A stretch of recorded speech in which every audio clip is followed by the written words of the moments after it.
Bonjour Église missionnaire évangélique baptiste de l'Outaouais, voici vos annonces pour la semaine du 15 mai 2022. Tous les mardis, nous avons temps de prière à 11h. Tous les mercredis, nous avons études bibliques à 19h.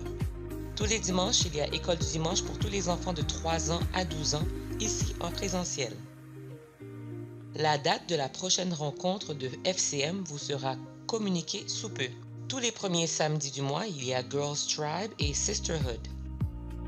La prochaine rencontre du groupe des hommes sera le 21 mai 2022. Tous les dimanches, on se rencontre ici en présentiel pour notre culte d'adoration et de louange.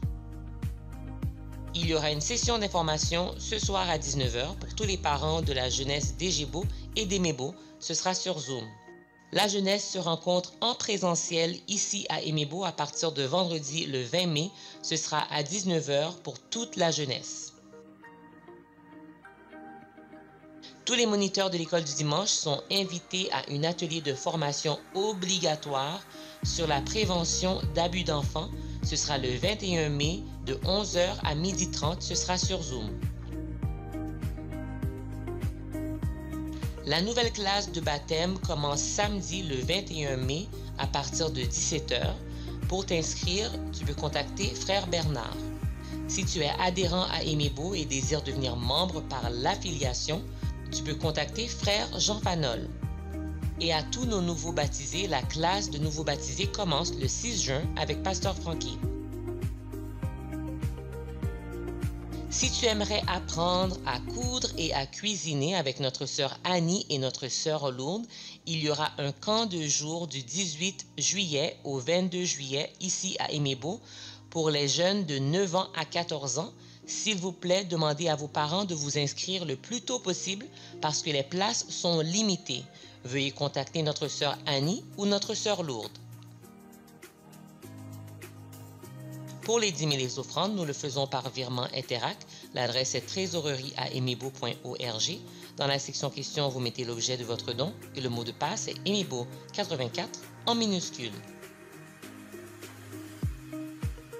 Nous souhaitons un joyeux anniversaire à tous ceux qui célèbrent un anniversaire de naissance, de mariage, de conversion cette semaine. Joyeux anniversaire! Si vous nous visitez pour la première, deuxième ou troisième fois, nous vous souhaitons la bienvenue parmi nous. Si vous avez des questions ou un besoin, n'hésitez pas de communiquer avec nous par les moyens affichés à l'écran en vous souhaitant bonne adoration, bon culte. Et vous savez qu'à partir d'aujourd'hui, le port du masque n'est pas nécessaire, n'est pas obligatoire. Évidemment, ça ne veut pas dire que vous ne pouvez pas le porter. Vous pouvez toujours le porter, mais ce n'est pas obligatoire. C'est pour nous une bonne nouvelle, à moins que vous soyez un peu comme moi, avec une toux depuis 2-3 semaines. Donc, pour protéger les autres, vous continuez à le garder, mais vous n'êtes pas obligé de le faire. C'est la bonne nouvelle avec laquelle je voulais commencer. Mais la meilleure nouvelle encore, c'est de vous souhaiter la bienvenue à ce culte d'adoration et de louange de l'Église missionnaire évangélique baptiste de l'Outaouais. Quelle joie de vous retrouver malgré une belle journée de pluie. Il nous faut ça aussi, hein, n'est-ce pas? Pas juste du soleil qui tape sur nos têtes, c'est aussi très bien d'avoir de la pluie pour enlever un peu de pollen et nous permettre de respirer un peu. Très content de vous accueillir en ce lieu d'adoration que le Seigneur nous donne, d'être totalement disposés à l'adorer en esprit et en vérité, et qu'on soit dans cette disposition qui nous permet de l'élever comme il mérite de l'être. En Apocalypse chapitre 21, nous lisons « Puis je vis un nouveau ciel et une nouvelle terre, car le premier ciel et la première terre avaient disparu et la mer n'était plus. Et je vis descendre du ciel d'auprès de Dieu la ville sainte, la nouvelle Jérusalem, préparée comme une épouse qui s'est parée comme pour son époux. Et j'entendis du trône une forte voix qui disait « Voici le tabernacle de Dieu avec les hommes. Il habitera avec eux et ils seront son peuple, et Dieu lui-même sera avec eux. Il essuiera toute larme de leurs yeux, et la mort ne sera plus, et il n'y aura plus ni deuil, ni cri, ni douleur, car les premières choses auront disparu. Et celui qui était assis sur le trône dit, « Voici, je fais toutes choses nouvelles. » Et il dit, « Écris, car ces paroles sont certaines et véritables. » Et il me dit, « C'est fait. Je suis l'alpha et l'oméga, le commencement et la fin. À celui qui a soif, je donnerai de la source de l'eau de la vie gratuitement. Celui qui vaincra héritera ces choses. Je serai son Dieu et il sera mon fils. Pour les lâches, les incrédules, les abominables, les meurtriers, les impudiques, les enchanteurs, les idolâtres et tous les menteurs, leur part sera dans les temps de feu et de soufre, ce qui est la seconde mort. Puis un des 7 anges qui tenait les 7 coupes remplies des 7 premiers fléaux vint et il m'adressa la parole et il dit, « Viens, je te montrerai l'épouse, la femme et l'agneau. » Son éclat était semblable à celui d'une pierre très précieuse, d'une pierre de jaspe transparente comme du cristal. Et elle avait une grande et haute muraille et avait 12 portes. Et sur les portes 12 anges. Et des noms étaient écrits, ceux des 12 tribus d'Israël. Et le texte finit disant, « Il n'entrera chez elle rien de souillé, ni personne qui se livre à l'abomination et au mensonge. Il n'entrera que ceux qui sont écrits dans le livre de vie de l'agneau. » Parole du Seigneur. Et quel privilège de savoir que par la grâce de Dieu, nous faisons partie de ceux qui vivront dans cette nouvelle Jérusalem. Et quel privilège de pouvoir commencer cela en adorant ce Dieu, le Dieu de l'univers, notre bon Père Céleste. Prions-le. Notre Seigneur, notre Dieu, quel privilège ce matin de pouvoir nous joindre en ce lieu d'adoration comme peuple racheté, béni par le sang de ton Fils Jésus-Christ, notre Seigneur et Sauveur, et de pouvoir lui apporter toute notre adoration. Nous prions en cet instant que tu agrées l'adoration de notre cœur, que nous t'apportons volontairement en reconnaissance du Dieu que tu es, en reconnaissance de tout ce que tu as fait pour nous. Nous prions, Seigneur, que tout notre cœur, tout notre esprit, toute notre âme soit disposé à t'offrir l'adoration que tu mérites.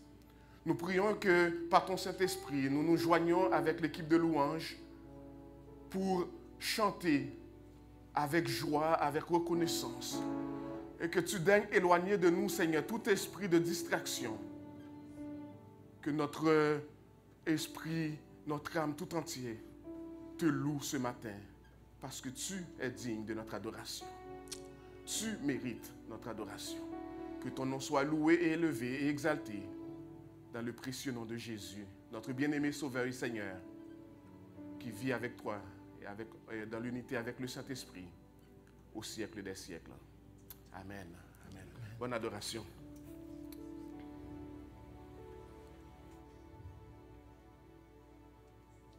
Sonde-nous, ô Dieu, et révèle-nous quel péché nous cache ton visage. Parle-nous, Seigneur, et dévoile ce qui couvre ton message. Mettons-nous debout et adorons le Seigneur ce matin. Réclamons que sa gloire revienne.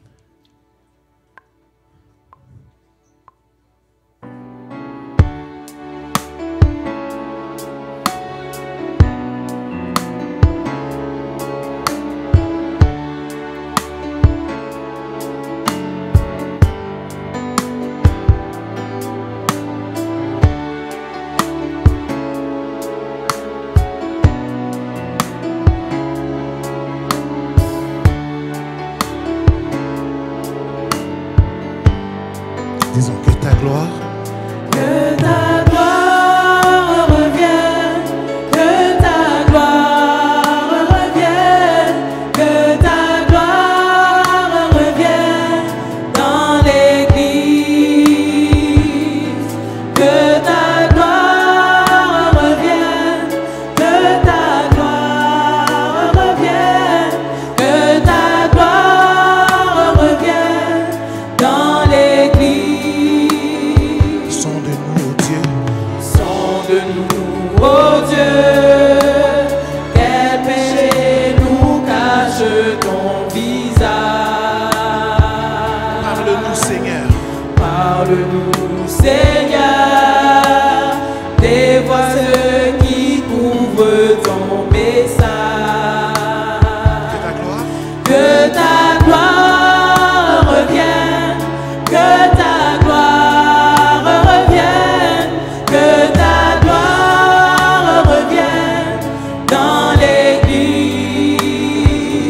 gloire revienne. Que ta gloire revienne.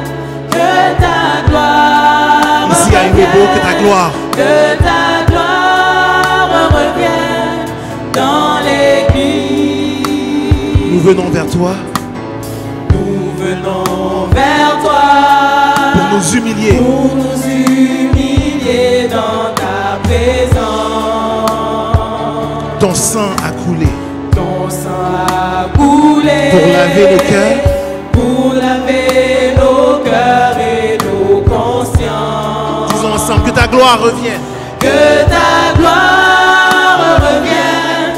Que ta gloire revienne. Que ta gloire revienne dans l'église. Que ta gloire revienne. Que ta gloire revienne. Que ta gloire revienne dans l'église. Oui, aide-nous, Seigneur, Aide-nous, Seigneur, à bâtir ton corps. à bâtir ton corps dans l'unité. Et que l'ennemi, Et que l'ennemi devant notre amour, soit devant éloigné. notre amour Oui, Seigneur. soit éloigné. Que ta gloire revienne.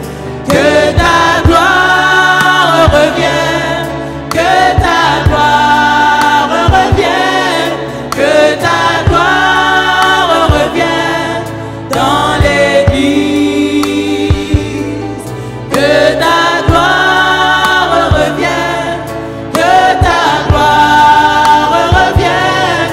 Que ta gloire revienne dans l'église. Renouvelle-nous. Que ta grâce, Que ta grâce inonde tes enfants. manifeste-toi. Manifeste-toi. Que ta gloire éclate maintenant. Que ta gloire, Que ta gloire revienne. Que ta gloire revienne. Que ta gloire revienne dans l'église. Que ta gloire revienne. Que ta gloire revienne. Que ta gloire revienne dans l'église. dis que ta gloire revienne dans nos vies. Que ta gloire revienne. Que ta gloire revienne. Que ta gloire revienne Dans nos vies. dans nos vies. Que ta gloire revienne. Que ta gloire revienne. Que ta gloire revienne dans l'église. Oh oui, que ta gloire revienne, Seigneur. Viens habiter parmi nous, Seigneur.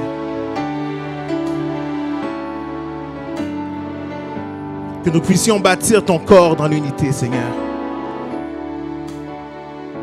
Que l'ennemi, devant notre amour, soit éloigné.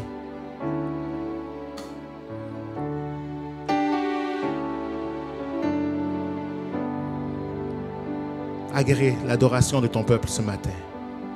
Viens, siège parmi la louange de ton peuple ce matin.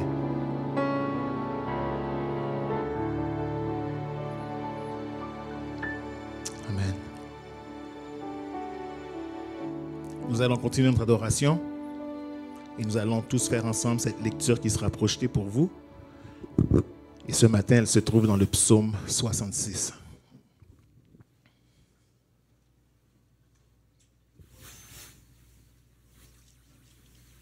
Ensemble. Poussez vers Dieu des cris de joie, vous tous habitants de la terre. Chantez la gloire de son nom, célébrez sa gloire par vos louanges. Dites à Dieu que tes œuvres sont redoutables. À cause de la grandeur de ta force, tes ennemis te flattent. Toute la terre se prosterne devant toi et chante en ton honneur. Elle chante ton nom. Venez et contemplez les œuvres de Dieu. Il est redoutable quand il agit sur les fils de l'homme. Il change la mer en une terre sèche. On traversa le fleuve à pied. Alors nous nous réjouîmes en lui. Il domine éternellement par sa puissance. Ses yeux observent les nations, que les rebelles ne s'élèvent pas. Peuple, bénissez notre Dieu. Faites retentir sa louange. Il a conservé la vie à notre âme et il nous a permis que notre pied...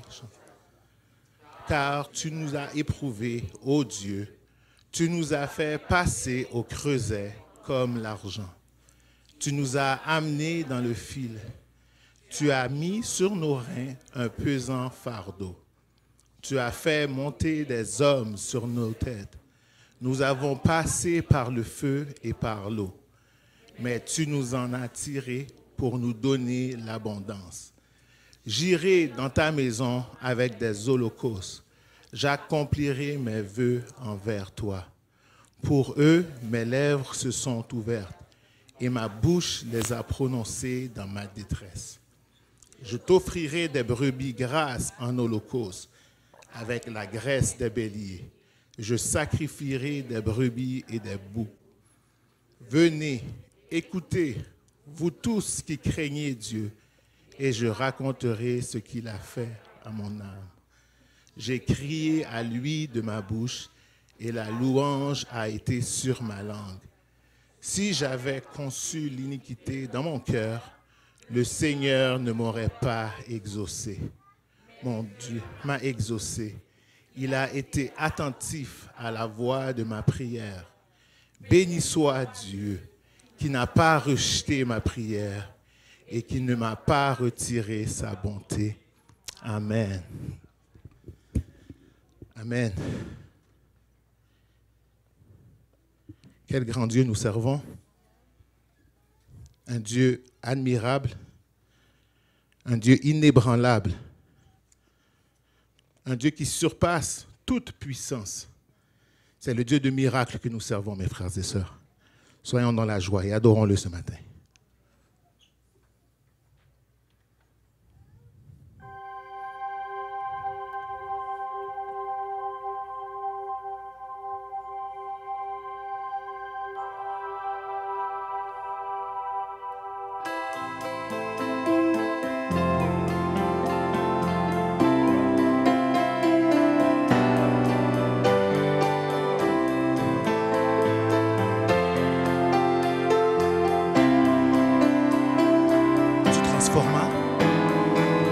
Transforma l'eau en vin, toucha les yeux de ta main, nul n'est comme toi,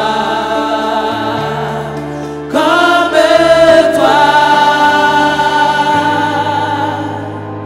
Dans nos ténèbres tu brilles, tu nous redonnes la vie, nul n'est comme toi.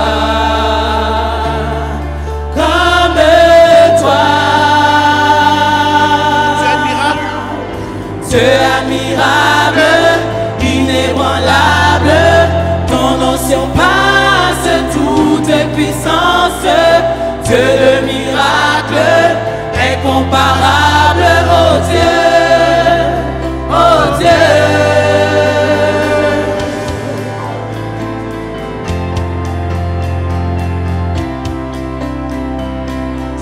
Dans nos ténèbres, tu brilles. Dans nos ténèbres tu brilles. Tu nous redonnes la vie. Tu nous redonnes la vie. Il n'est comme toi. Comme toi. Dieu admirable. Dieu admirable, inébranlable. Ton nom surpasse toute puissance. Dieu de miracle, incomparable, oh Dieu, oh Dieu. Encore une fois, Dieu admirable. Dieu admirable, inébranlable, ton nom surpasse toute puissance. Dieu de miracle,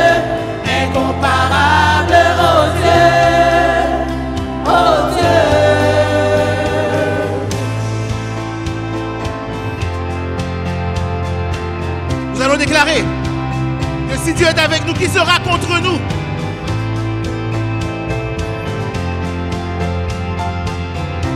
Nous servons le Dieu Tout-Puissant. Si notre Dieu est pour nous, qui pourra nous arrêter? Et si Dieu est avec nous, qui sera contre nous? Si notre Dieu est pour nous, qui pourra nous arrêter? Et si Dieu est avec nous, qui sera contre nous?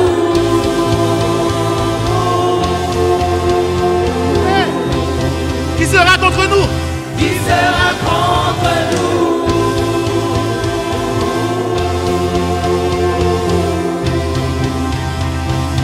Dis encore, Dieu admirable.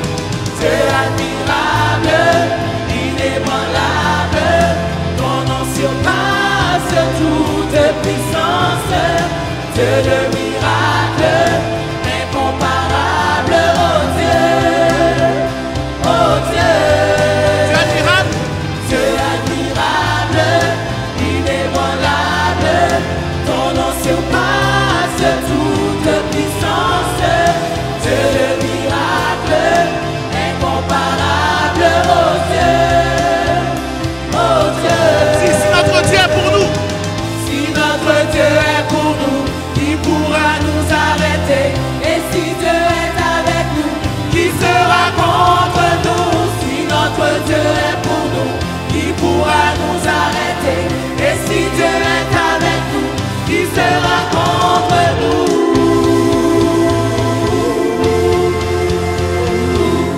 alléluia, qui sera? Qui sera contre nous?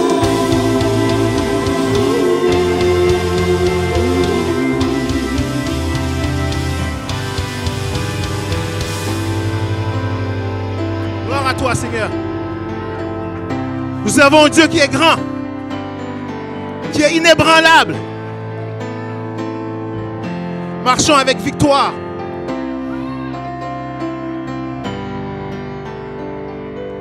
Et vous savez, ce Dieu, il ne change pas. Hein? Il est le même, il est le même. Et les miracles qu'il a faits, il peut les faire encore. Le simple fait que nous sommes en vie en 2022, c'est une grâce du Seigneur. Nous avons vu la peste passer devant nous, devant nos yeux. Nous avons vu des gens partir. Mais le Seigneur a fait en sorte que nous soyons encore en vie, que nous soyons encore vivants. Et ce n'est pas pour rien, c'est pour déclarer sa grandeur, déclarer sa puissance, sa magnificence sur notre vie. Le Dieu que nous servons est le Dieu incomparable.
a vu les réserves de neige et de pluie? Qui a vu les réserves de neige et de pluie? Et qui a donné l'essence à l'éclat du soleil? Qui a donné l'essence à l'éclat du soleil?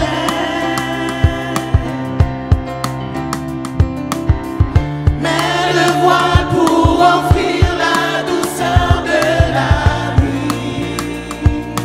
Oh, quel mystère! Dieu est comparable, Grand et admirable. grand et admirable. Tu as placé les étoiles et tu connais leur nom. Oh oui, tu es surprenant, Seigneur. Tu es surprenant, Seigneur. Dieu, tu es insondable, Dieu est sondable, inébranlable. inébranlable. Tu vois mon cœur et pourtant tu m'aimes sans condition. Tu m'aimes sans condition. Tu es surprenant, Seigneur.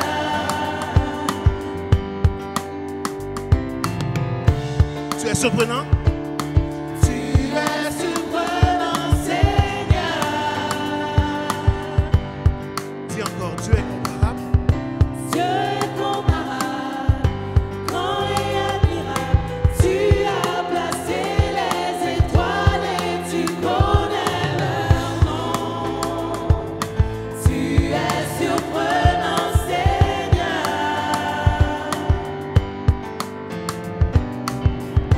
Dieu restable, insaisissable, émerveillé, nous tombons à genoux et prions. Tu es surprenant, Seigneur. Si tu es surprenant, Seigneur, Tu es surprenant, Seigneur. c'est la dernière fois. Tu es admirable. Dieu est comparable, grand et admirable. Tu as placé les étoiles et tu connais leur nom. Tu es surprenant, Seigneur. Si Dieu est sondable, inébranlable. Dieu insondable, Tu vois mon cœur. tu vois mon cœur et pourtant tu m'aimes sans condition. Tu es surprenant, Seigneur. Si tu es surprenant, Tu es surprenant, Seigneur. parle à ton Dieu ce matin. Dis à quel point il est magnifique. Loue-le, loue-le. Dis du bien de lui.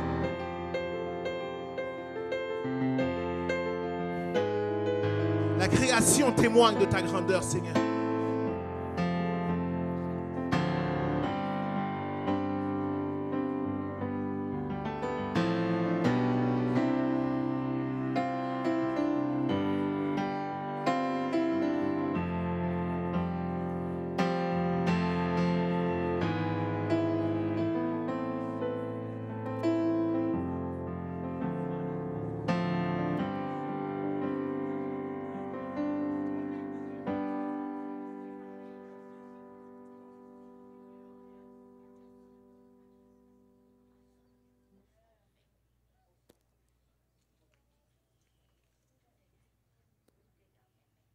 Quand mon cœur considère tout l'univers créé par ton pouvoir, Seigneur, je ne peux être que surpris.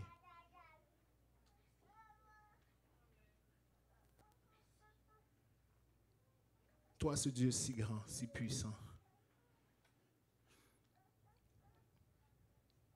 Dieu 3 fois saint, nous savons que nous ne pouvons pas venir devant toi de n'importe quelle manière. Et c'est pour cela, Seigneur, que nous prions que tu changes nos cœurs, que tu nous purifies, que tu nous rends semblables à toi. Nous déclarons que Jésus, tu es le potier et nous sommes l'argile entre tes mains. Brise-nous, Seigneur, façonne-nous. C'est là notre désir.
Seigneur, c'est vraiment là notre désir, que tu nous façonnes, Père. Parle-nous de la part de ton serviteur ce matin. Que ta parole nous convainc, nous instruise, nous corrige et nous enseigne à marcher selon tes préceptes, ta voie, Seigneur. Nous ne voulons pas que ce monde nous façonne. Car tu as dit que, Seigneur, que tu nous as laissés dans le monde, mais nous ne sommes pas du monde, Père.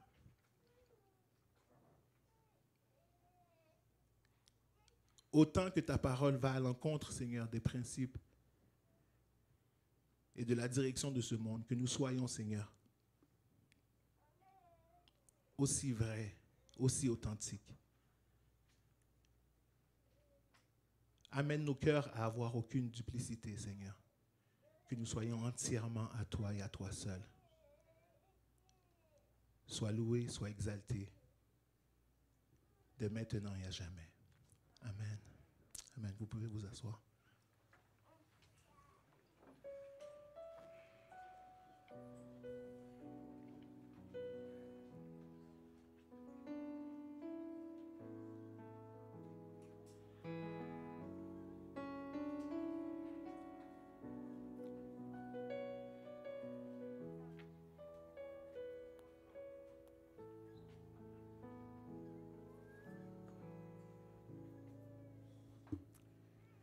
La parole de Dieu nous exhorte en 1 Thessaloniciens, le chapitre 5, les versets 17 et 18, à prier et à exprimer notre reconnaissance en toutes circonstances, car c'est la volonté de Dieu pour nous en Jésus-Christ.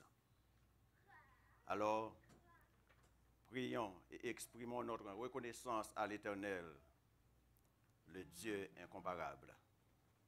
Prions. Dieu miséricordieux, nous te bénissons pour ton amour et pour ta présence qui se manifeste parmi nous dans les bons comme dans les mauvais jours, dans la maladie comme dans la santé, dans la joie comme dans la tristesse. Par ta fidélité, nous pouvons déclarer comme le psalmiste que tu as été pour nous un refuge de génération en génération. D'éternité en éternité, tu es Dieu. Et nous te donnons des actions de grâce pour ce que tu as fait en nous, par nous et pour ta seule gloire. Papa, ce matin, nous prions pour nos pasteurs, nos anciens, nos diacres et diaconesses, ainsi que nos responsables de ministère. Donne-nous la hardiesse d'enseigner ta parole, d'être dédiés complètement à toi et que nous puissions dire comme l'apôtre, je vous ai annoncé tous les conseils de Dieu sans en rien cacher. Papa, nous te supplions de visiter ceux parmi nous qui sont malades, quelle que soit leur maladie et leur origine. Toi, le médecin par excellence. Toi qui leur as créé à ton image.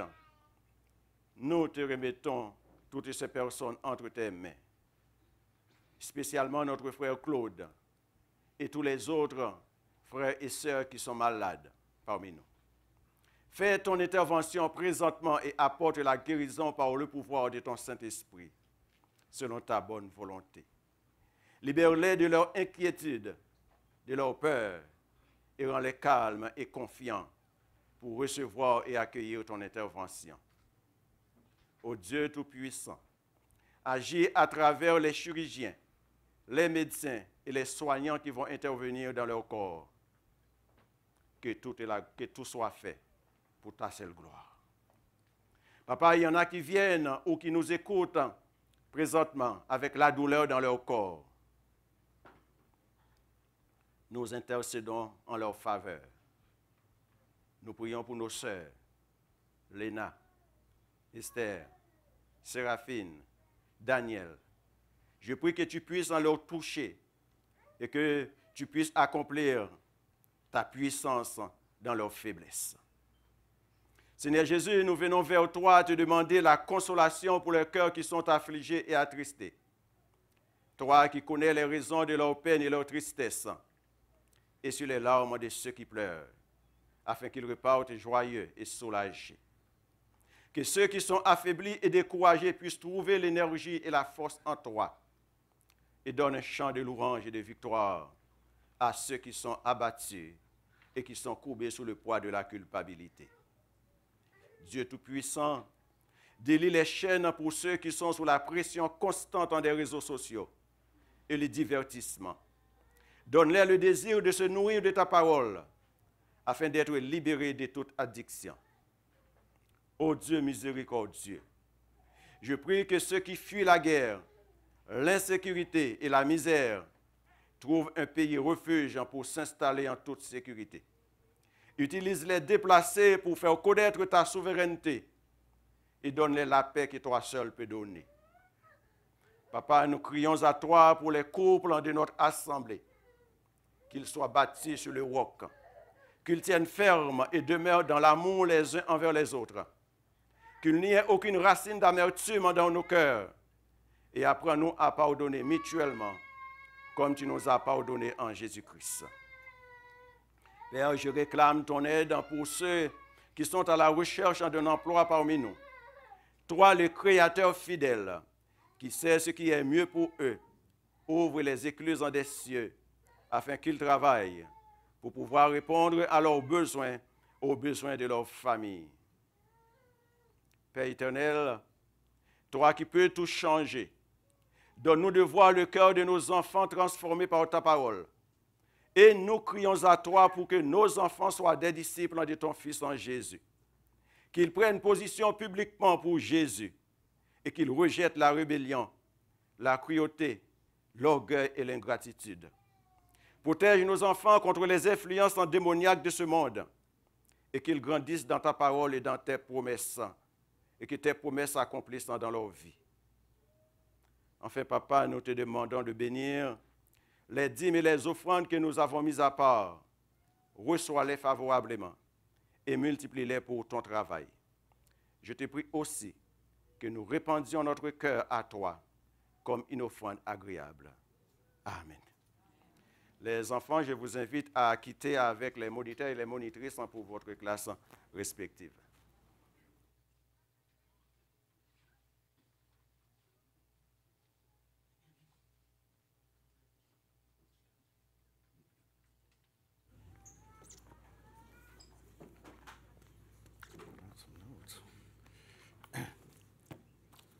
Je vous invite à ouvrir votre Bible à Luc chapitre 24. Luc chapitre 24, je vais lire pour nous versets 13 jusqu'à 35. Puis pendant que vous êtes en train de chercher ça, je voulais juste me porter volontaire pour ce camp d'été qui va avoir lieu, apprentissage à la cuisine. Moi, je me porte volontaire comme celui qui peut profiter des efforts de nos jeunes gars, jeunes filles qui vont apprendre, peut-être pas à coudre, là, mais à manger, à cuisiner. Je suis là pour vous, comme un de vos pasteurs. Donc, soyez-en certains. Non, c'est vraiment une excellente idée, ça. Puis, j'encourage fortement notre sœur Annie, notre sœur Lourdes, qui vont faire ça. Excellent. OK. En tout cas, même si, en fin de compte, j'ai rien mangé, c'est correct. Je vous pardonne. Luc 24, à partir du verset 13, écoutons la parole de Dieu. Et voici, ce même jour, 2 disciples allaient à un village nommé Emmaüs, éloigné de Jérusalem de 60 stades, et ils s'entretenaient de tout ce qui s'était passé. Pendant qu'ils parlaient et discutaient, Jésus s'approcha et fit route avec eux. Mais leurs yeux étaient empêchés de le reconnaître. Il leur dit, « De quoi vous entretenez-vous en marchant pour que vous soyez tout tristes? » L'un d'eux, nommé Cléopas, lui répondit, « Es-tu le seul qui, séjournant à Jérusalem, ne sache pas ce qui est arrivé ces jours-ci? » « Quoi? » leur dit-il. Et ils répondirent, « Ce qui est arrivé au sujet de Jésus de Nazareth, qui était un prophète puissant en œuvre et en parole devant Dieu et devant tout le peuple. Et comment les principaux sacrificateurs et nos magistrats l'ont livré pour le faire condamner à mort et l'ont crucifié. Nous espérions que ce serait lui qui délivrerait Israël. Mais avec tout cela, voici le 3e jour que ces choses se sont passées. » Il est vrai que quelques femmes d'entre nous nous ont fort étonnés, s'étant rendues de grand matin au sépulcre et n'ayant pas trouvé son corps. Elles sont venues dire que des anges leur sont apparus et ont annoncé qu'il est vivant. Quelques-uns de ceux qui étaient avec nous sont allés au sépulcre, et ils ont trouvé les choses comme les femmes l'avaient dit. Mais lui, ils ne l'ont point vu.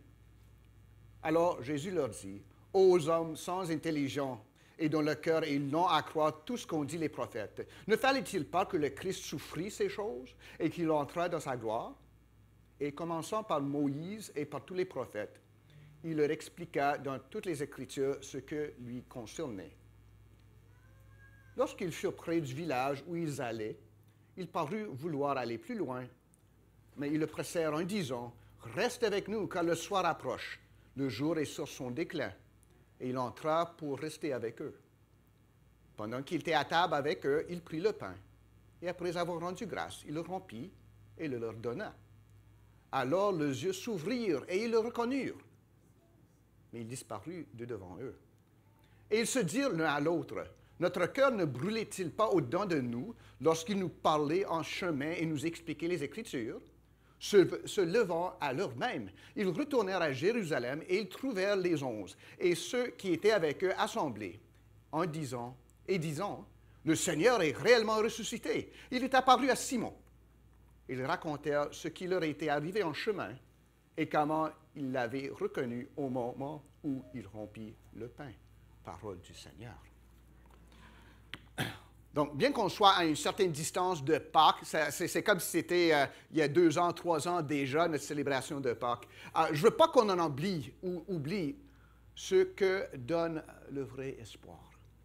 La résurrection de Jésus-Christ. C'est de ça que je veux vous parler ce matin. Puis si je dis rien de vraiment valable, ben, portez-vous au texte. Mais ce ne serait pas difficile d'oublier ça, avec tous les troubles qui s'entassent l'un par-dessus l'autre. Les troubles perdurent. La résurrection n'aurait l'air peut-être de rien changer. À grande échelle, on voit la COVID qui, même si on peut enlever nos masques, vraiment fait toujours des victimes. On voit la violence dans nos pays d'origine pour certains parmi nous. La guerre en Ukraine. On voit à petite échelle aussi des amis à l'hôpital, nos anciens qui souffrent, qui attendent une intervention médicale, puis sa femme qui prend soin de lui. On voit aussi des familles qui éprouvent des pressions de temps, des amis à enterrer. Notre pasteur principal, ça fait deux funérailles déjà ce mois-là, auquel il s'est présenté, dont un de son père. Puis même hier, pour ceux qui suivent les médias sociaux, une tuerie à Buffalo. Un bonhomme, comme s'il était à Call of Duty, se filmait en train de massacrer 8 personnes noires. C'est le massacre. Comment est-ce qu'on peut expliquer? Qu'est-ce qu'on fait avec ça? Puis la résurrection, ça a quoi à faire avec ça?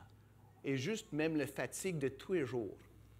Des fois, on est juste bien écœuré. Est-ce que Jésus, sa résurrection, aurait de quoi à dire là-dessus? Bien, sinon, je ne serais pas ici. Donc, évidemment, moi, je pense que oui. On va voir que la Bible nous le dit. La résurrection est pour nous non pas juste de bonnes nouvelles, mais des nouvelles au mauvais temps, pour des mauvais temps. Là où les disciples furent ébranlés, confus, et on l'est peut-être aussi, c'est la résurrection qui doit parler fortement à nous. Il y a maintenant quasiment 60 ans, dans le pays des Galles, un petit village qui s'appelait Aberfan. En 1966, c'était un village minier. Il y a eu comme un tas de rejets de produits miniers qui étaient à côté. Bien, à cause de la pluie qui a duré plusieurs jours, cette montagne-là s'est écrasée sur le village. Au-delà de 100 enfants ont été tués dans ce petit village-là. La reine Élisabeth II a dit que c'était son regret le plus grand de sa règne, d'avoir vu ça. Puis, il y avait un pasteur méthodiste qui était là pour donner quelques soins qu'il puisse. Puis, la BBC lui a demandé, qu'est-ce que vous lui dites dans ces temps-ci? Je le rappelle, la résurrection. C'est tout ce qu'il dit. On va se rappeler la résurrection ce matin, les amis. On va le faire avec Jésus. Des fois, lorsqu'on est écœuré, on part en voyage. Ben, ce matin, on part en voyage avec Jésus, avec les disciples de Jésus, vers Emmaüs. Puis on va voir qu'est-ce qu'il aura à nous dire. On va rencontrer le ressuscité. Puis on va faire dans le cadre des faits qu'ont vu les disciples, les 2 disciples, du Fils qui leur a enseigné, puis le festin qu'ils ont partagé. Si on veut l'encadrer dans l'ancienne définition de la foi, selon les réformateurs, notitia, assensus, puis fiducia. Notitia, c'est les faits, la connaissance. Assensus, c'est l'accord, je m'accorde avec ça. Mais fiducia, je m'y fie. C'est ça la foi biblique, c'est de ça qu'on va parler ce matin. Et voici ce même jour, 2 disciples allaient à un village nommé Emmaüs, éloigné de Jérusalem de 60 stades. Ce même jour, c'est quoi ce jour-là dont il parle? Ma fête? Non? Le jour de la résurrection, c'est l'après-midi, autant qu'on puisse. Ce qui va se passer dans la chambre en haut que Jean va nous raconter sera probablement bien plus tard le soir. Cet après-midi, ils sont en route de Jérusalem à ébranlés, déçus. Notitia, ils ont les yeux fermés. Donc, ils sont en route. Ils ne cherchent pas Jésus. On parle tout du monde qui cherche Jésus, puis ils sont en train de chercher Jésus, puis par leurs astuces, puis ainsi de suite. Ils ont trouvé Jésus, et Jésus est chanceux. Non, ici, on voit qu'ils ne cherchaient pas Jésus. On ne sait pas ce qu'ils cherchaient. Peut-être qu'ils rentraient juste chez eux. Peut-être vous autres, ce matin, vous ne savez pas ce que vous cherchiez. Mais c'est Jésus qui les cherchait, puis c'est ça qui compte. C'est Jésus qui est venu après eux pour les trouver, pour ouvrir leurs yeux, pour leur donner l'espoir. Ce sont des croyants, hein? Parce que ce sont des disciples. On a juste même le nom d'un d'entre eux, l'autre, je ne sais pas comment est-ce qu'il s'appelle, mais ils étaient des disciples peut-être un peu éloignés, pas des 12. Puis, on voit qu'ils sont dans le désespoir. Ils sont des croyants, mais pourquoi est-ce que le Seigneur les a empêchés de le reconnaître? On voit ici que, verset 16, Jésus s'approcha et fit route avec eux, mais leurs yeux étaient empêchés de le reconnaître. Puis ça nous amène peut-être à la première chose à considérer ici. Bien souvent, on dit, je lis la Bible, je devrais croire. Puis, tu sais, c'est logique, c'est raisonnable, comme toute chose dans la vie. Là, je lis ça, OK, je suis d'accord, je crois à Jésus, yahoo. Mais ici, on avait des disciples qui le suivaient, puis Jésus les empêchait de voir. Pourquoi? On ne parle pas de l'élection ici, là où la prédication de l'Évangile ouvre des cœurs de certains, puis ferme les cœurs des autres, comme Ésaïe chapitre 6 nous l'annonce. Mais Jésus empêche les gens de le reconnaître. Pourquoi ça? Et pourquoi est-ce que ça arrive? C'est important pour nous. D'habitude, peut-être que c'est déjà, ils ne voyaient pas parce qu'ils n'étaient pas prêts à voir. Non, Jésus est mort, c'est tout ça. Les morts sont morts, puis c'est fini. Peut-être qu'il y avait les pensées fermées qui les empêchaient de voir. Je ne peux pas dire de façon catégorique parce que la Bible ne nous le dit pas, mais peut-être d'abord, il y avait les pensées fermées. Ils s'attendaient à que Jésus soit ceci ou cela, qu'ils agissent ainsi, puis si ce n'était pas le cas, je ne le vois pas. Moi, je fais de la moto, puis bien souvent, on a des accidents, des rencontres malheureuses, où le chauffeur va dire par la suite, je ne l'ai pas vu. Il garde tout, puis je le vois ça, il garde tout dans les yeux, puis continue, puis procède. Faites attention aux motos, mes amis. Mais tu sais, je ne l'ai pas vu parce que je ne m'attendais pas à avoir une moto, je m'attendais à avoir une voiture. Donc, il faut... Okay, en tout cas, on ne parle pas de comment conduire une voiture. Mais bien souvent, nos pensées fermées nous empêchent de voir ce qui est droit devant nos yeux. Jésus était droit devant leurs yeux, puis ils ne les voyaient pas. Parce que pour eux, Jésus était mort, puis c'était question finie. Qu'est-ce qu'on fait dans la vie par la suite, là? D'identifier à Jésus, ce n'est pas une bonne chose d'identifier avec un criminel, puis il était considéré comme criminel, notre sauveur, là. Notre roi était un roi criminel aux yeux de la loi, mais la roi du cosmos aux yeux de Dieu. Donc, peut-être leur pensée fermée les empêcher. Les faits sont suffisants. Les femmes les avaient vus, puis on peut se poser des questions. Pourquoi est-ce que les hommes ne croyaient pas le témoignage des femmes? Ça pour peut-être une autre journée. Mais ils avaient ce dont ils avaient besoin devant eux, mais ils ne voyaient pas. On se voit comme logique, comme du monde, si on est raisonnable, pas avec Dieu. Dieu, ce n'est pas juste un grand moi. Il faut que lui, il agisse par la grâce. Il faut qu'il ouvre mes yeux fermés, mon cœur clos, pour que je le voie et que je le suive. Quand on nous parle des histoires que, OK, par ma libre arbitre, j'ai choisi Jésus parce que c'était raisonnable, puis lui, il n'a pas choisi parce qu'il n'est pas trop smart. Non, ce n'est pas ça du tout. C'est Dieu qui nous ouvre les yeux pour voir Jésus devant nous, comme Sauveur et Seigneur. Donc, peut-être leur pensée était fermée, donc leurs yeux accompagnaient leur pensée. Peut-être aussi, je dirais, leur aveuglement était sûrement pour que Jésus leur enseigne l'Évangile. Parce que bien souvent, je ne sais pas, moi, je faisais des modèles d'avions quand j'étais jeune. Hein, on prenait ça dans les boîtes, c'était un morceau, puis on les assemblait, on mettait du collant. Oui?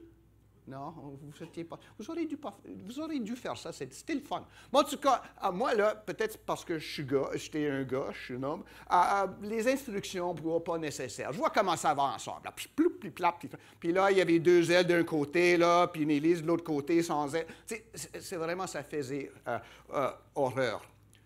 Jésus, sans doute, leur aveuglait les yeux afin qu'ils puissent enseigner la vérité de la résurrection. Pour qu'eux autres, ils disent, mais là, dans ma petite pensée, c'est comme ça que c'est la vie. Donc, il les aveugle pour pouvoir par la suite ouvrir les yeux. C'est sa manière que Dieu fonctionne. Parce que Dieu, comme on a dit, ce n'est pas juste un grand premier ministre, un grand roi. Dieu est complètement autre. Il faut que lui, il nous ouvre les yeux. Il faut que lui, il nous aide à mettre toutes ces choses ensemble. On n'est pas capable. On l'a fait de notre propre façon. C'était horrible. Donc, certainement, leur pensée était fermée. Jésus les a bien aveuglés pour qu'ils puissent enseigner c'était quoi la résurrection, c'est quoi qui s'en venait. Puis aussi, une autre chose, les amis, puis on n'aime pas ça, c'est dans l'abîme que nous apprenons mieux l'Évangile. Ce n'est pas sur la crête de la montagne, c'est dans l'abîme, dans la souffrance, parce que nous suivons un Seigneur souffrant, un Seigneur qui est venu pas pour rendre ma belle vie encore mieux, mais pour me révéler le fait que ma vie sans lui, c'est déjà l'enfer. Et qu'il faut qu'il m'en sorte pour que je puisse marcher avec lui dans la vérité. Puis c'est dans l'abîme que nous apprenons l'Évangile. C'est lorsque nous voyons qu'on n'est plus capable nous-mêmes. La mort, c'est l'Ecclésiaste, Salomon nous dit qu'on apprend mieux dans la maison de la deuil que dans la maison du festin, chapitre 7, verset 2, je pense bien. Parce que c'est là qu'on voit les affaires de la vie. Les souffrances nous enseignent à nous tourner les yeux vers Jésus-Christ. On aimerait que ce soit autrement, mais pensons à notre Seigneur qui, en souffrant, s'est livré pour nous tous. Ce n'est pas sans les souffrances qu'on va parvenir à suivre le roi de gloire, le roi crucifié et ressuscité. Donc, les souffrances, ce n'est pas parce que Dieu nous a oubliés ou il n'est pas capable, peut-être qu'il ne nous aime pas trop. Bien souvent, c'est pour nous permettre d'être enseignants de Jésus-Christ, d'apprendre, d'être étudiants, je m'excuse, de Jésus-Christ, d'apprendre ce qu'il a à nous apprendre, qui ne s'apprend pas que dans la souffrance. Donc, comme j'ai dit, ce n'est pas écrit la raison exacte, mais ce sont des raisons vraies, sont de la façon que Jésus agit. Voici les deux qui s'égaraient sans espoir, puis le grand berger est venu les chercher. Puis n'oublions jamais, lorsqu'on ouvre la Bible, pour voir Jésus là-dedans, c'est pour le réconfort de ses disciples et pour les équiper et les envoyer que Jésus s'est montré. Ce n'est pas pour leur dire comment des gros nounos qui étaient, même s'ils disent aux hommes sans intelligence. Ça ne termine pas là. C'est Jésus qui est rendu là par amour de ses disciples pour leur donner, pour enlever l'espoir qui était tombé à terre, pour leur donner le vrai espoir. Puis Jésus cherche à faire ça avec tous ses enfants, nous inclus. Il se manifeste pour nous encourager de la bonne façon, pas de la mauvaise façon. Le roi souffrant, le ressuscité, il nous aime, il vous aime. Si vous êtes en Christ, vous êtes bien-aimés de Dieu en Jésus-Christ. Pasteur Mbello aime se servir de Dieu, mais bien-aimés. Puis, je ne sais pas si c'est un usage culturel, mais en tout cas, c'est bon d'entendre parce que c'est vrai. Mais bien-aimés, c'est qu'on le trouve dans la Bible. Puis, on est des bien-aimés de Jésus. Puis, même s'il se promène à côté de nous, il me verse il m'aveugle, il dit, Gordon, vas-y, je t'aime, tourne-toi de bord. Jésus, c'est le berger qui est venu chercher ses brebis. Puis c'est de cette façon-là qu'il le fait. Donc, il s'explique, les bonhommes ici, puis Jésus entend, puis il pose des questions. Jésus dit, quoi leur dit-il? Verset 19, qu'est-ce qui s'est passé? C'est juste un petit à côté, question d'évangélisation, même de présenter l'Évangile à nos enfants, écoutons leurs questions. C'est pas juste, puis des prédicateurs, on n'est pas bon. Je ne sais pas pour Pasteur Arsène, mais moi, c'est OK, c'est comme ça, c'est comme ça, c'est comme ça, vous devriez agir. Question? Non, ben, vous avez étouffé mes questions. Ici, on voit que Jésus écoute. Lorsqu'on s'approche de quelqu'un, ben c'est quoi ton histoire? Qu'est-ce que tu fais dans la vie? Pourquoi tu fais ça? Comment ça va pour toi? Ben, ça va pas bien. Bon, il y a une autre façon de procéder, mes amis. Il y a quelqu'un qui peut marcher avec toi. Donc, écoutons en présentant. On apprend du maître. Vous ne l'apprenez pas de moi, on apprend du maître. En tout cas, Jésus marche avec eux, puis on a rendu au verset 25 et au prochain diapositive. On a parlé des faits. Les bonhommes ont récité ce qui s'est passé, mais les faits ne leur donnaient aucun réconfort. C'était juste des fois, les faits, la noticia, ça ne nous aide pas. Ça nous confond. Mais le Fils va leur parler. Il expliquait ce que lui concernait. Verset 25. Alors Jésus leur dit, aux hommes sans intelligence et dont le cœur est lent à croire ce qu'ont dit les prophètes. Jésus ne va jamais avoir un méga church.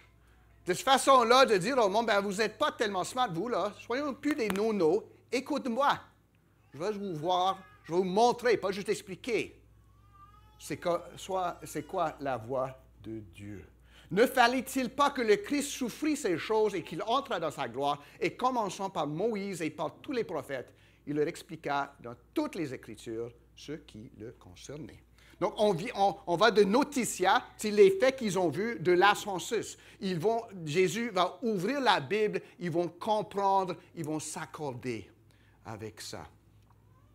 Mais qu'est-ce que Jésus voulait leur apprendre? Il y en a qui disent, ben ça, on aurait tellement bien avoir voulu être là avec Jésus parce que c'est une étude biblique comme nulle autre. Il ouvre la Bible et il explique tout ce qu'il s'agissait de lui. Qu'est-ce qu'il voulait leur apprendre? Que sa souffrance réalise les prophéties de l'Écriture. Elle ne l'a pas disqualifié, mais c'est une partie intègre de sa mission. Le Seigneur, le Roi, le Messie, c'est un Messie souffrant.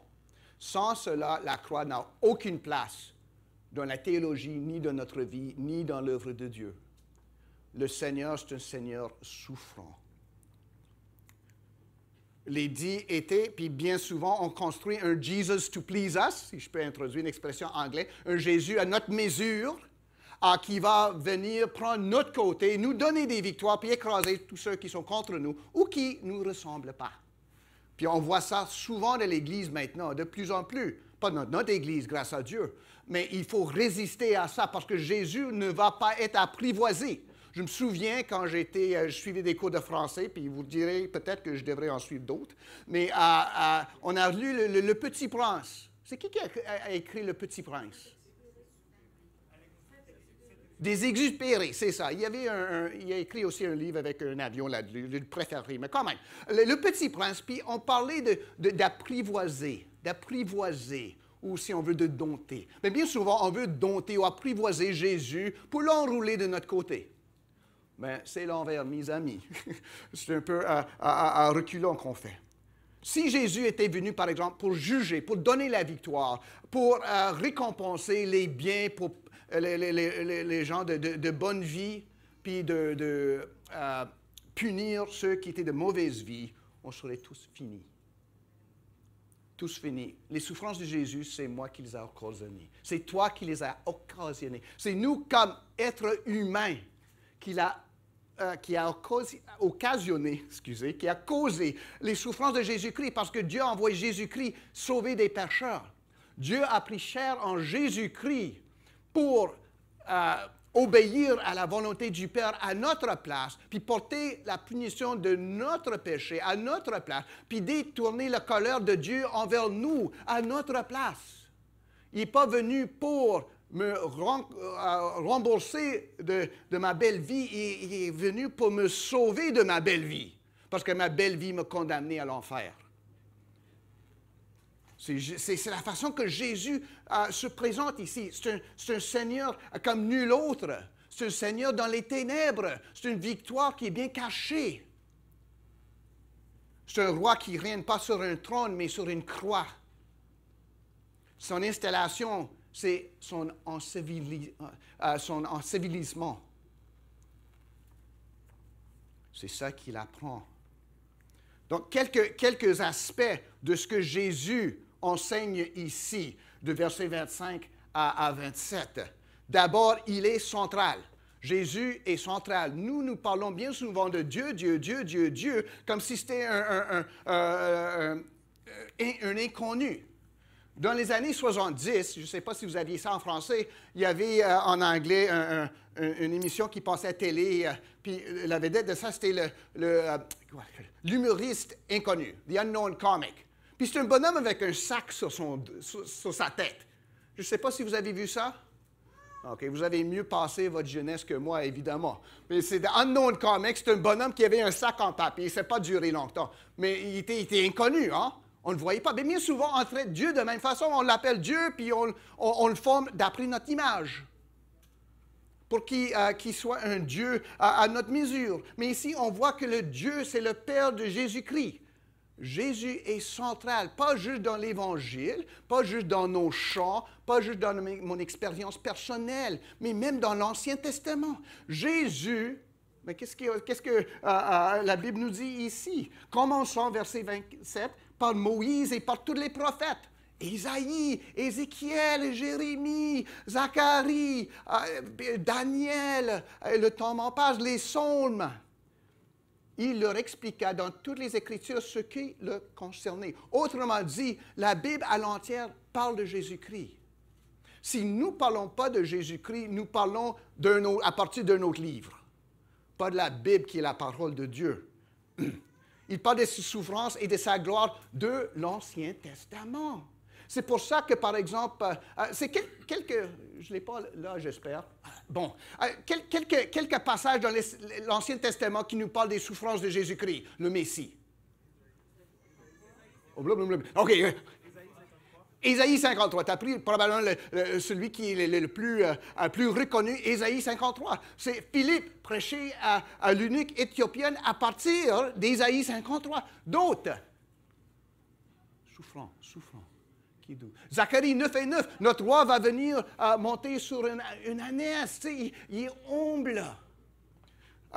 Moi, j'ai eu le temps de parler de ça, d'examiner ça un peu. La Bible qui parle dans l'Ancien Testament de Jésus-Christ. Exode 12 et verset 13, on parle de la Pâque de l'Ancien Testament, là où avec le sang de l'agneau sur les poteaux de la porte, le destructeur allait passer par-dessus le peuple de Dieu qui avait pas une grande couronne à la tête, mais du sang aspergé sur les poteaux. Ça, c'est Jésus qui fait que la colère de Dieu passe par-dessus nous. Pas par sa couronne, mais par sa mort.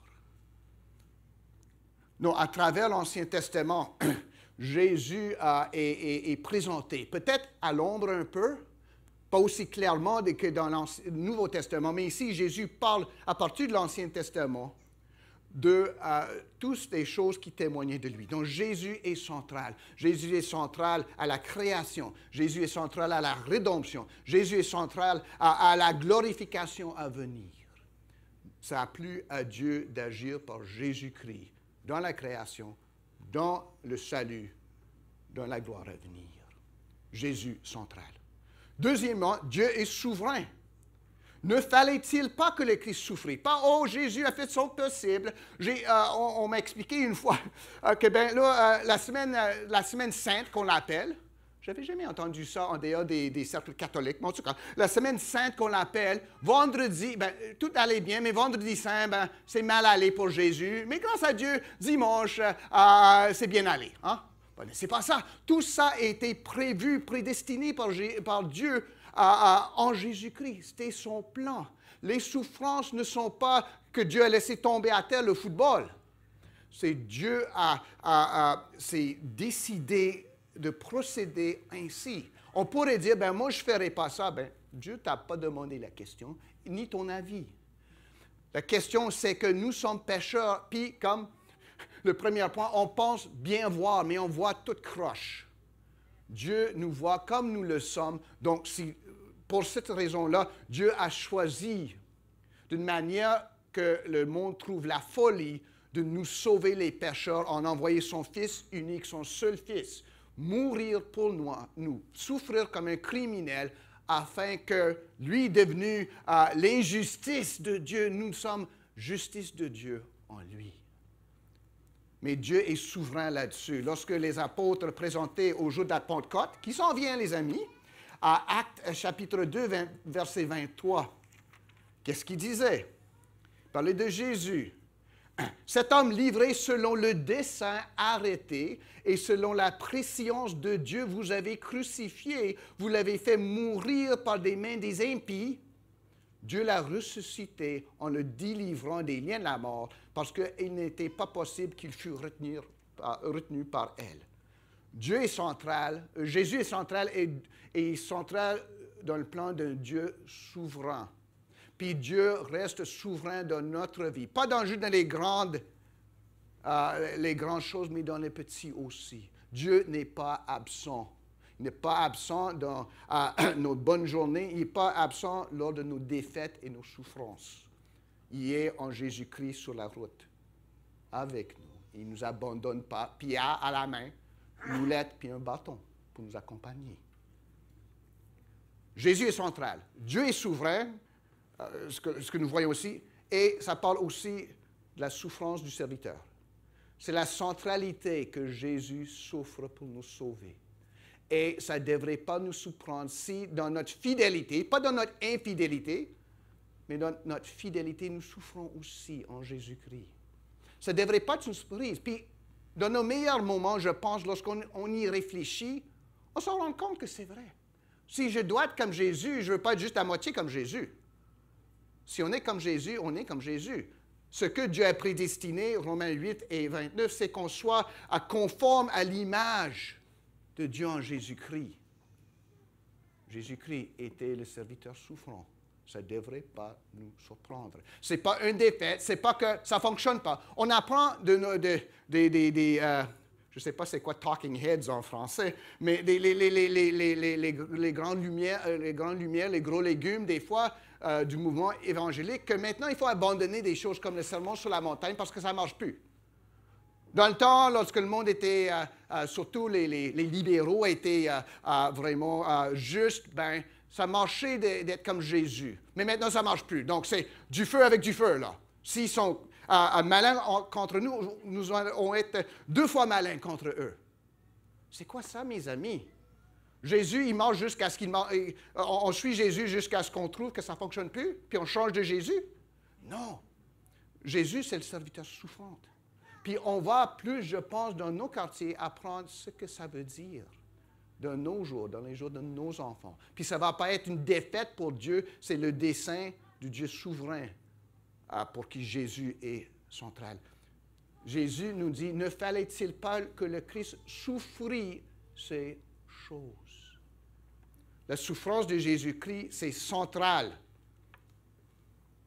à l'œuvre de Dieu pour nous sauver et pour se glorifier par ce salut. Puis des fois, c'est difficile à comprendre. Mais si Jésus souffre, si Jésus porte des plaies, il va comprendre mes plaies. Et il va me rendre capable de comprendre les plaies, les souffrances des autres.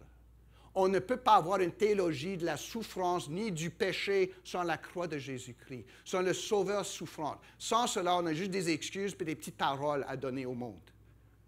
Mais ce que Dieu a fait avec la souffrance, avec le péché, on regarde son Fils sur la croix de Calvaire. Puis c'est là la réponse de Dieu à mes péchés, à mes souffrances en même temps. Jésus-Christ qui porte mes souffrances, nos péchés sur lui. Il parle de la souffrance du Seigneur. Jésus nous a dit, je ne suis pas venu pour être servi, mais pour servir et donner ma vie comme rançon pour plusieurs. Et d'abord, dernièrement, si on veut, pas dernièrement, mais la façon que Jésus présente ça, ce n'est pas pour mettre les disciples à leur place, là. OK, là, vous le comprenez maintenant, plus de folie, vous autres, là. Non, c'est pour leur donner leur réconfort.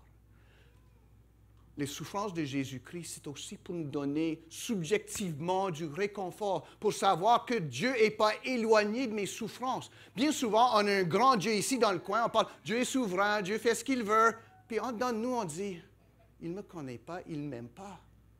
Je suis caché de lui, il est bien souverain, mais ça ne m'aide pas dans mes souffrances. Si Dieu est juste un Dieu inconnu, c'est vrai. Que Dieu soit souverain, que Dieu soit tout-puissant, ne me fait rien. Mais si le Dieu Tout-Puissant s'est manifesté en Jésus-Christ, portant des plaies pour mon salut, là, j'ai un sauveur. Un sauveur qui marche avec moi sur le chemin. Un sauveur qui comprend ce que je souffre. Un sauveur qui sait que mes souffrances, mes déceptions, ce n'est pas toujours dû au fait de mon péché ou de ce que j'ai fait croche. C'est peut-être qu'il est en train de, le potier, former l'argile pour que Gordon lui ressemble un peu plus. Lorsqu'on contemple les plaies de Jésus-Christ, voyons là-dedans l'amour de Dieu pour ceux qui souffrent, qui donne, si on veut, une raison d'être pour nos souffrances, pour nous rendre plus conformes à Jésus-Christ. Puis c'est ça, en dernier lieu, qui va compter. Donc, le Fils s'est présenté. Mais on pourrait finir à verset 27. Peut-être vous aimeriez qu'on finisse, mais on ne va pas finir à verset 27. Parce que déjà, lorsqu'ils furent près du village où ils allaient, Jésus parut aller plus loin, vouloir aller plus loin. Mais on a l'air que les disciples, ils ne comprennent pas encore. Hein? Ils avaient leur histoire. Jésus a dit non. Vous comprenez rien. Garde, le Messie a dû faire ça. Le Christ, Messie en grec, a dû souffrir toutes ces choses. Ce n'est pas un accident. Ça nous apprend ce qui est vraiment Dieu. Mais même à ça, il continue. Les étudiants ne sont pas trop smart. Ce n'est pas des 100 watts, on dirait. Mais peut-être que ce sont des 100 watts. Ils ne sont pas moins brillants que nous. C'est juste que les yeux sont toujours aveugles. Ils ont vu les faits. Ils ont rencontré le Fils. Mais qu'est-ce qui arrive? Là, c'est lors du festin avec le Fils qui a expliqué ces faits-là qu'ils vont avoir les yeux ouverts. Est-ce qu'on a un prochain diapo? On a besoin d'un diapo pour le festin. OK. Mais ils le pressèrent. On parle de la souveraineté de Dieu, puis il y en a qui disent « Oh, Dieu est souverain, et il fait l'élection, puis moi, j'ai rien à faire. Je suis comme un robot, hein? Un morceau de robot. » Non, ce n'est pas ça. On voit ici que Dieu est souverain. Il sauve selon son élection, mais aussi, il nous emballe là-dedans. C'est à nous de demander à Jésus-Christ de nous arrêter, puis de rester avec nous. Disons jamais, c'est à faute de Dieu que je ne suis pas au Seigneur. C'est à faute de Dieu que mes enfants ne sont pas au Seigneur. C'est à faute de Dieu que j'ai fait ci, j'ai fait ça. Non, ce n'est pas ça du tout. Dieu est souverain, mais en même temps, il exerce sa souveraineté à travers notre obéissance. On voit que Jésus, ce n'est pas encore révélé. Il fallait que ces gens-là lui demandent de s'arrêter, de rester avec eux. Il n'aurait pas fait sans la souveraineté de Dieu. Il n'aurait pas fait sans la présentation de Jésus et la présence de Jésus-Christ. Mais c'est à eux, c'est à nous de demander à Dieu. C'est pour ça que la prière dépend de la souveraineté de Dieu. Mais en même temps, il faut que nous prions. Puis ce n'est pas une contradiction, sauf dans nos yeux à nous. Mais on ne veut pas rester yeux fermés, on veut être des gens yeux ouverts. Il le pressèrent en disant, « Reste avec nous, car le soir approche, le jour est sur son déclin. » Et il entra pour rester avec eux. C'était à table, il a pris le pain, il rompit, le donnait, et bam! Ils savent c'est qui. Comment est-ce qu'ils l'ont reconnu? Mes amis, j'ai aucune idée. Tout ce que je sais, c'est dans la présence de Jésus, en mangeant avec Jésus, ils l'ont reconnu. Ce n'est pas juste des faits, ce n'est pas juste les paroles, c'est la présence de Jésus que ça prend. C'est quoi qui a fait la différence? On pourrait dire peut-être que dans le repas qu'ils partageaient, bam, hey, Jésus a fait un repas avant de sa crucifixion. C'est lui! Ou peut-être, il dit, bon, OK, je vais préparer le repas, tiens. Puis lorsqu'il faisait ça, qu'est-ce qu'ils auraient vu, là? 10 ongles. Non, ils auraient vu les plaies. Il dit, voyons, attends un instant, c'est lui. Comme les autres allaient voir ça plus tard ce soir-là, comme Jean nous dit en verset 20. Ce n'est pas nécessaire ici de voir la Sainte Seine, OK? On ne va pas aller trop loin, mais on peut-être devrait voir la Sainte Seine qu'on célèbre, nous, à la lumière de ce qui arrive ici. Jésus présent, pas Jésus tout couronné, puis des robes blanches. Jésus avec les plaies à la main, mangeant avec ses disciples, présent avec ses disciples. Lorsque nous venons ici pour célébrer la Sainte Seine, Jésus dans l'Esprit nous élève pour être dans sa présence. Il n'est pas absent. Ce n'est pas le pasteur qu'on mange avec, là. C'est spirituellement, c'est avec Jésus qu'on mange. On ne mange pas Jésus, mais on mange avec lui. Puis on voit, si on veut, le type dont notre repas est un antitype, si on veut, ici.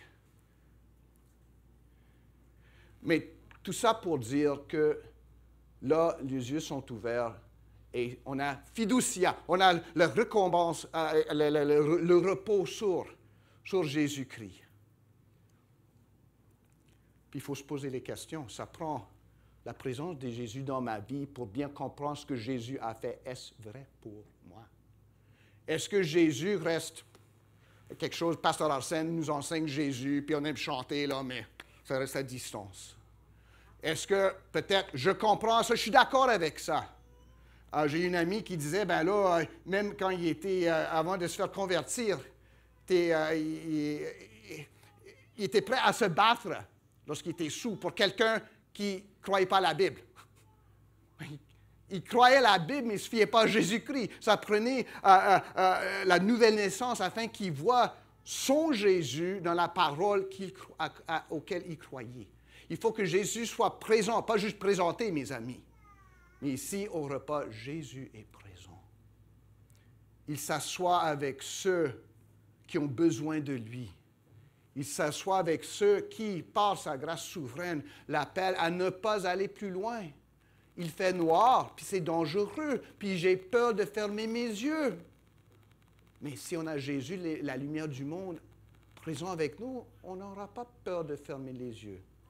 Si je les ferme, puis je meurs le soir, lorsque je vais les ouvrir, je vais les ouvrir dans la situation qu'a lu Pasteur Arsène, dans la présence de Jésus. Quelle peur! OK, le pire que je puisse faire, c'est me réveiller avec Jésus ici, demain matin. Le mieux, c'est me réveiller avec Jésus, dans la présence de Jésus. C'est là du festin. C'est là la présence de Jésus que là, il s'en rendre compte de sa présence. On pourrait parler de l'épistémologie, c'est la façon qu'on apprend des choses. Mais c'est des mots de 100 piastres, là. Ici, on voit que ce n'est pas assez dans la foi de juste lire la Bible, même comprendre la Bible. C'est même pas assez d'être en accord avec ce que dit la Bible. On voit du monde qui sont en accord avec ce que dit la Bible, mais ne font rien en réponse. Donc, ce qu'il faut, c'est de lire la Bible, de comprendre la Bible. Si vous ne comprenez pas, si vous dites, Pasteur Gordon, vous vous servez de mots de 100 piastres, puis dans un accent, je ne peux pas comprendre, demande à quelqu'un d'autre. Il faut que je sache de quoi il s'agit. Mais ce n'est pas assez, mes amis. Il faut aussi se fier à Jésus-Christ. Pour, dans le jour de la détresse, vous avez un réconfort, une présence, une sûreté, quelqu'un qui va vous protéger. Ça m'a frappé l'autre jour. Je parlais avec une sœur.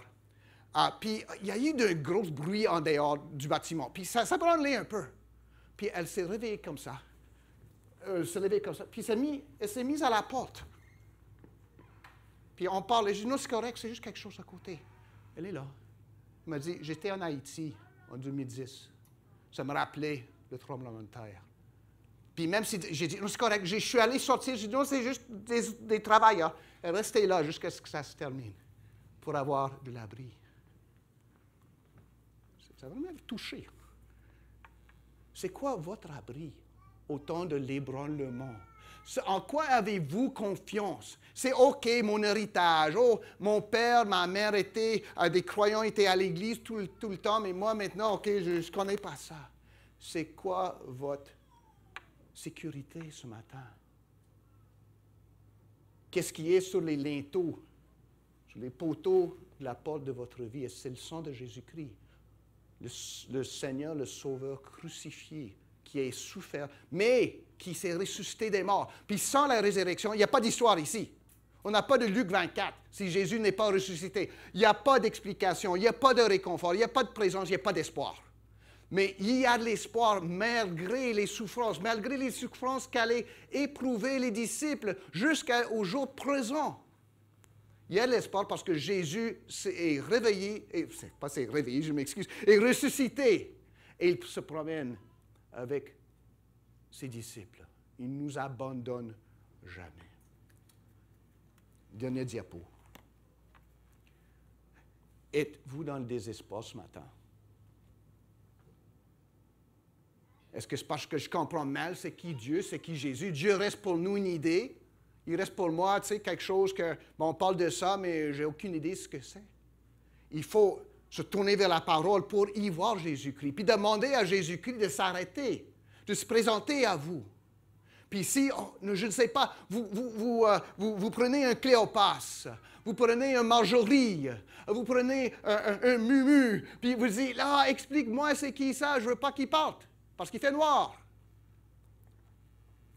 Si vous êtes dans le désespoir ce matin, le Christ ressuscité, c'est celui qui va déplacer les ténèbres, le seul qui peut. Les autres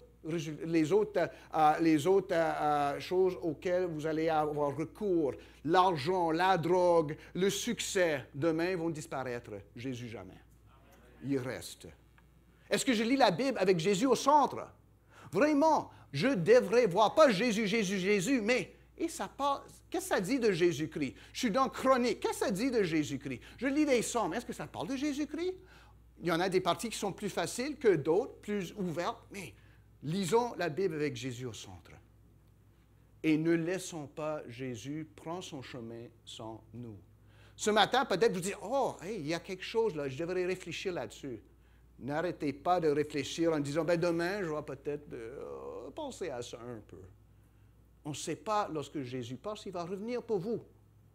Si Dieu vous parle ce matin, à vous consacrer à lui, peut-être de vous tourner vers lui pour la première fois en Jésus-Christ, dites pas peut-être demain, peut-être la semaine prochaine, lorsque ce serait mieux pour moi, mon calendrier, là, j'ai un mardi de libre. Jésus, peut-être, on va prendre un réunion Zoom ensemble. Hein? Il ne sera pas là. C'est ici ce matin, il se peut bien qu'il ne soit pas là. On éprouve beaucoup de problèmes avec Zoom depuis une semaine. Le problème qu'il va avoir, si vous dites à Jésus plus tard, il ne sera pas là.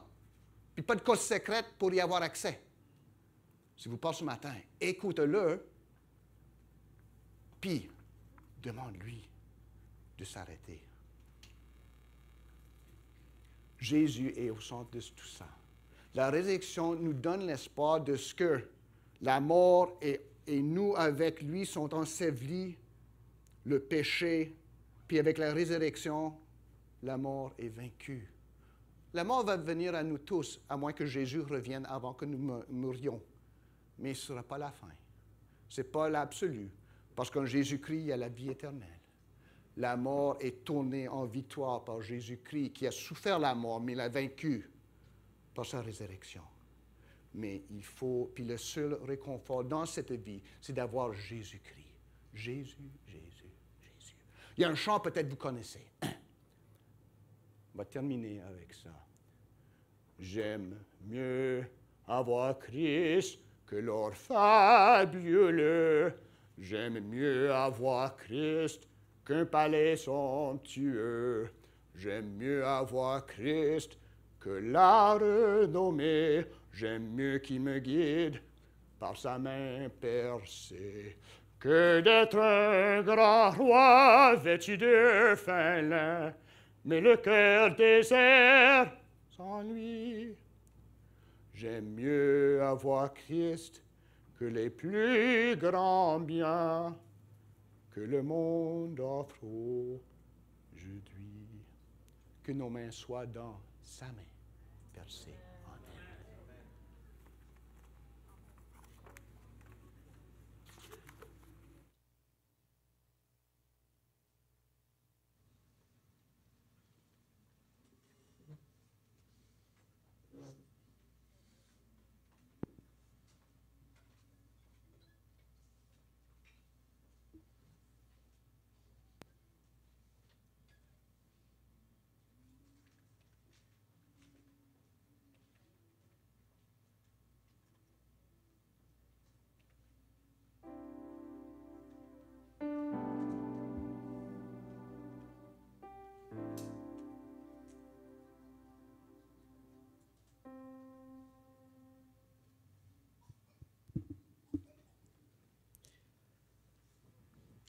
Purifie mon cœur, Seigneur.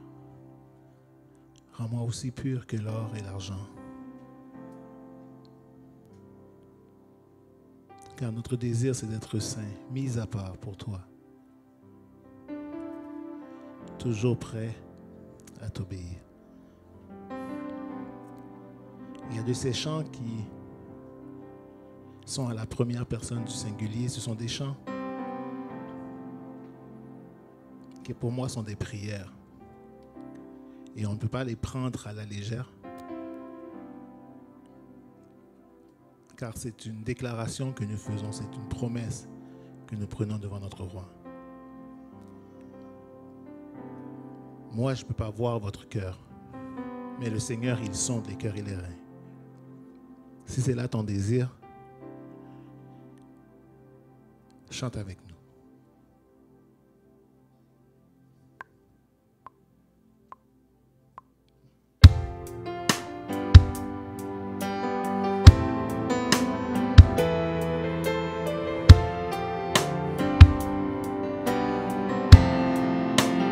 Purifie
Juste avant la bénédiction, et pour ceux qui ne pourraient pas rester longtemps, 2-3 minutes, vous pouvez vous asseoir. Je vais juste faire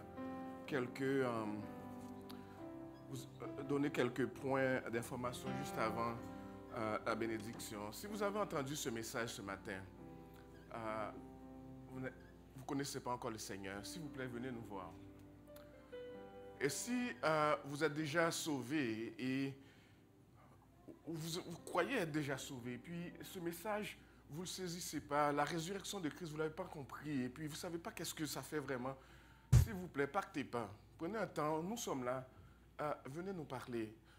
Chers amis, l'évangile, ce n'est pas combien de fois je suis à l'église, combien d'années je suis à l'église. Il faut comprendre l'évangile, et c'est pourquoi nous prions que le Seigneur nous aide, même dans notre incompréhension, nous même dans la prédication, pour que vous arriviez à comprendre l'évangile. Et si vous avez des questionnements, des doutes, des choses que vous ne comprenez pas, repartez pas en disant « Dimanche, je vais revenir, puis je vais écouter un autre message. » S'il vous plaît, venez nous voir, nous sommes là pour cela.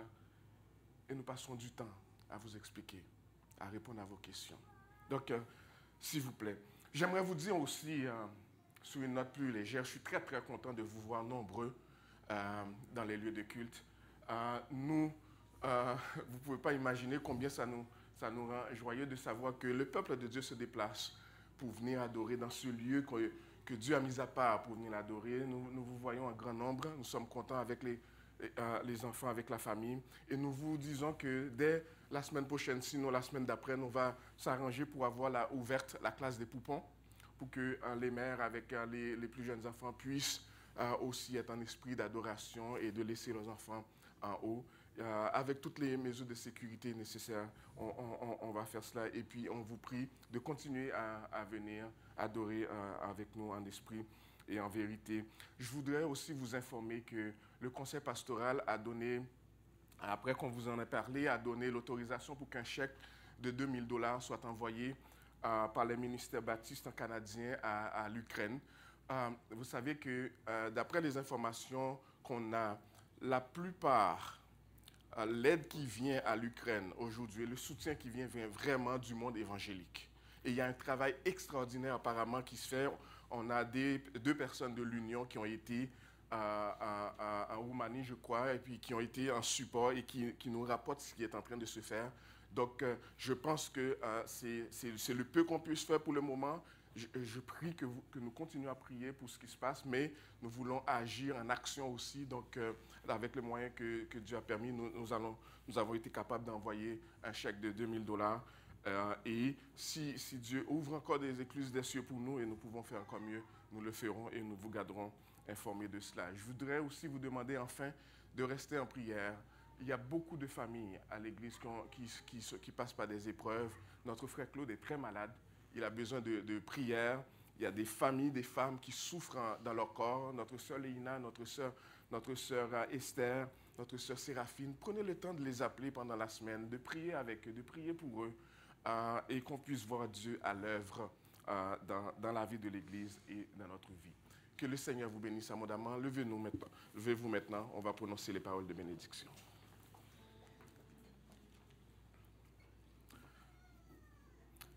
Que le Dieu de paix, qui a ramené d'entre les morts le grand pasteur des brebis, par le sang d'une alliance éternelle, notre Seigneur Jésus, vous rende capable de toute bonne œuvre, par l'accomplissement de sa volonté, et fasse en vous ce qui lui est agréable, par Jésus-Christ, auquel soit gloire au siècle des siècles. Amen. Allez dans la paix du Seigneur. Que Dieu vous bénisse abondamment. Bonne semaine. On va prendre au Dieu. On va prendre au Dieu.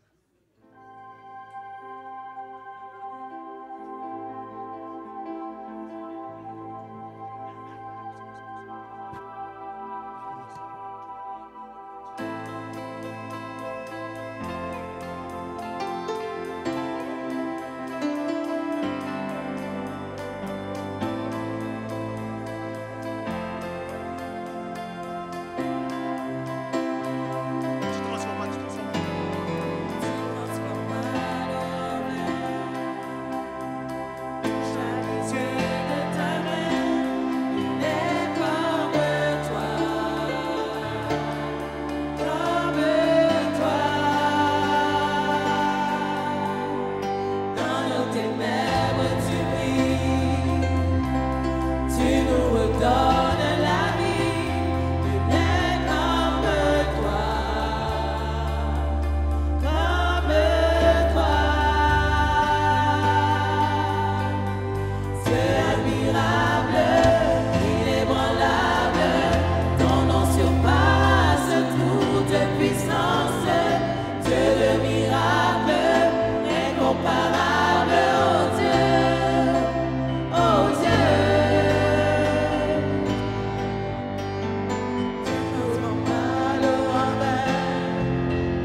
notre Dieu est pour nous, qui pourra nous arrêter? Et si Dieu est avec nous, qui sera contre nous? Si notre Dieu est pour nous, qui pourra nous arrêter? Et si Dieu est avec nous, qui sera contre nous?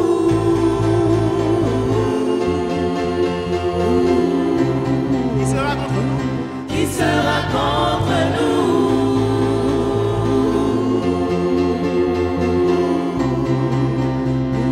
Tu es admirable. Dieu admirable, inébranlable, ton nom surpasse toute puissance.